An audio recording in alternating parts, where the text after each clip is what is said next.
Oh, it's such a great time to be a Masters of the Universe fan. There's more toy lines for He-Man and Skeletor than we've ever had. We've got Origins, we've got Masterverse, we have the Mega Block stuff and the minis, and I'm probably forgetting like 12 of them. I'm sure Funko's still coming out with stuff. Actually, I did. I saw Funko He-Man on Battle Cat at Target the other day in a box set on an end cap.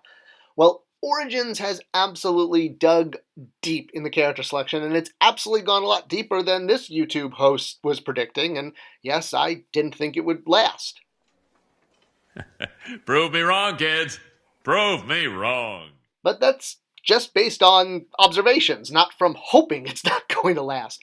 But let's not talk about that. Let's talk, celebrating this line, about the origins of it. And I know what you're saying. Well, wait a minute. You didn't work on MOTU Origins. How could you possibly know anything about where it came from or who came up with the idea for it? Hey, we all know what happens when you get involved in a He-Man line. Everything goes to hell in a handbasket, colored like purple Deadpool. All right, well, yes, I did not work on MOTU Origins. I left Mattel years before it was launched. But I have worked in the toy industry. Do you have a bit of experience in that arena? If you consider failure experience.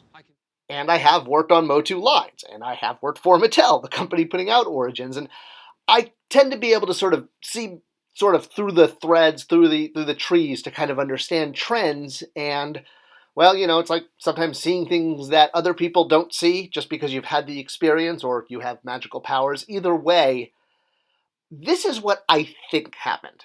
Obviously, I don't have boots on the ground. I'm not at Mattel currently, and I have nothing to do with the Origins line other than talking about it. All right, so the first thing we got to do is rewind. Because any toy line that you see, you have to think about what was happening 2 to 3 years before that line was on shelf, because that's when it was developed. And what was happening at that time?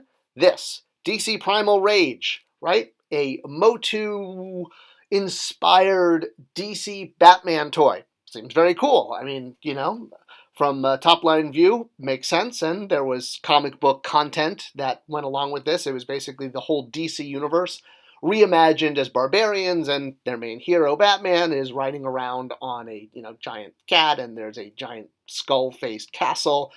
It's a very MOTU-inspired line. It had figures, it had vehicles/ride-ons, and it had a castle. So it had a full planogram, if you will. Price point, middle, bottom shelf. And the characters felt very toyetic. Bright colors, bright weapons, big muscles, big stance. Looking at this castle, you can definitely see the MOTU influence. It's basically a mirror image of Castle Grayskull on the inside, and you can basically take these figures, the Primal Age Batman, stick him in front of Castle Grayskull, whether it's the Origins one or the Classics or your Vintage one, and it looks like it works very well, and that was all obviously by design. Batman even gets to ride around on Ace, who's been reimagined now as like a giant Battle Cat-esque monstrous dog. Alright, so it wasn't just DC though. Other brands were getting this treatment. There was the horror characters, and I think almost more importantly, or at least, in my mind, was Thundercats being reimagined as 80s He-Man figures. Besides the meta concept of this that, you could write college essays on, there's a bigger issue going on here.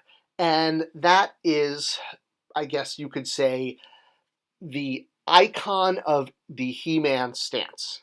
So, a few years ago, rewinding further still, Mattel put out new branding, especially corporate branding, that was a whole bunch of icons of their most beloved toys. Now you can see He-Man is there on the top row. I think he's number 5, right between Rock'em Sock'em Robots and the Fisher-Price dog. You can tell these icons are aged because D-Rex is the first one in the top left. And that toy only had one season versus the Magic 8-Ball directly to D-Rex's right. Alright, so all Mattel employees were allowed to have their business cards redone with one of these icons on it. But it turned out that even though a He-Man icon was done, it was not available. And you will note that the version that is done is actually, that's the Classics He-Man, not the 80s He-Man, which was really interesting. I think that this was done kind of in a rush job to include He-Man in the icons, because I think it would have made more sense to do the Classic one. Now, by Classic one, I also don't mean Filmation. So Filmation obviously has a very iconic pose for He-Man, and in silhouette, he can be recognized, even with the Iron Cross there, negative out, well, reverse negative out, I guess, so you could see it. But either way, that pose is very iconic. But that's still not what I'm talking about. I'm talking about this. So this silhouette here, this is a sweatshirt that my colleague Jordan Hembrow, the toy hunter, gave me years ago. I love it. I still wear it all the time. And you can see the logo for Toy University, his made-up fun university, is what looks like a MOTU figure. It's got that stance, right? The bent legs, the arms. It's what's considered legally a fighting stance.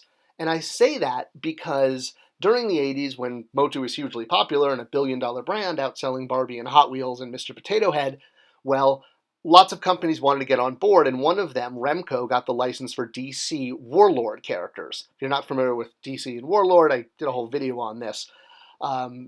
Definitely check it out because I go into much more detail. But essentially, Warlord was released not only in a stance, very much like He-Man, he was scaled to MOTU figures, and even called out MOTU on package, noting that the character was in scale to other similar toys out there, sold at Toys R Us back in the 80s.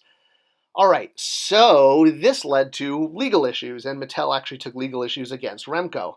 As I noted, I did a whole video on it. I'll link it at the end of this one so that you can get to it easily. But essentially, it was ruled that the stance was generic enough. It was a generic fighter stance, and Mattel didn't own that stance.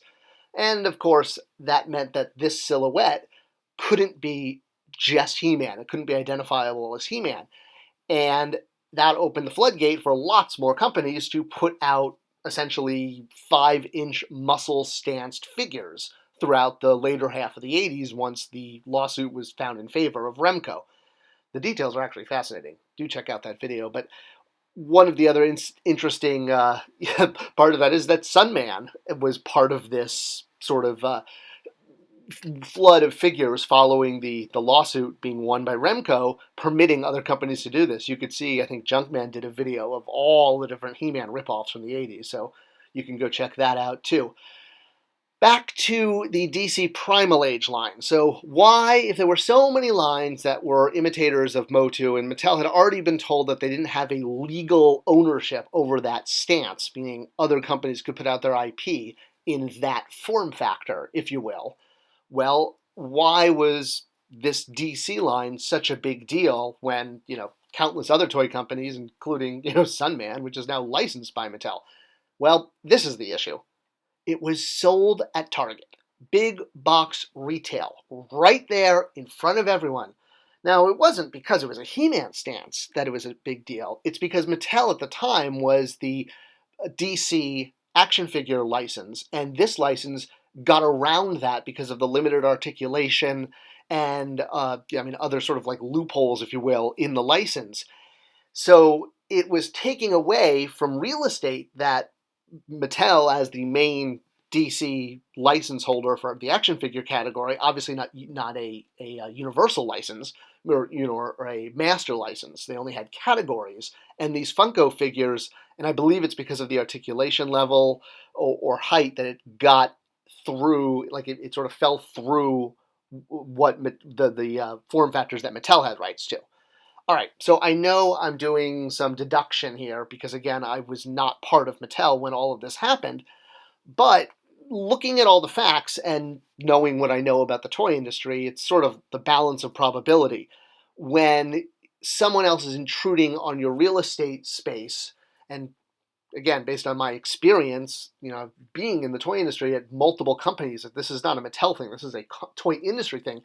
Retail space is very heavily guarded. It's very precious, if you will. So when someone else encroaches on it, that's a big deal. So here you had a toy line encroaching on Mattel's DC statement, their ability, let's say, to get 6 feet. Well, now 6 of those feet are now going to Funko. I mean, not literally, but as an example. So here is Funko, a competitor of Mattel, coming in, taking away footage from what should be Mattel's DC statement in the action figure aisle. And on top of that, they're doing that with a sort of very He-Man MOTU-y form factor, very reminiscent of the Mattel 80s line. So you could see why this got creative minds thinking, well, interesting. This form factor is back. It's selling. We should do something.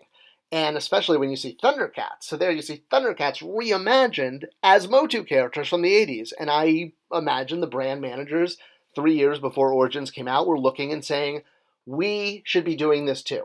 if this works at retail for other brands, they're imitating the MOTU. MOTU was the one that started this stance, although I'm sure someone will find a toy from the 50s that looks exactly like a MOTU figure, proving me wrong, but you know what I'm trying to say.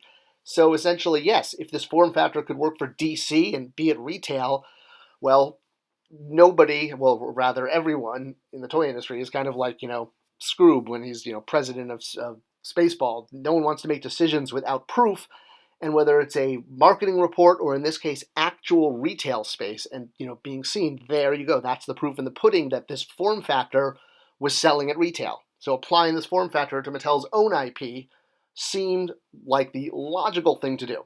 At least that is how I believe it happened. What do you think? I'm taking my best guess, but I'd love to know your comments too. Leave them below. I'll always try to comment back as much as I can. Share this video if you can. It's most appreciated, and I'll see you guys in the next video.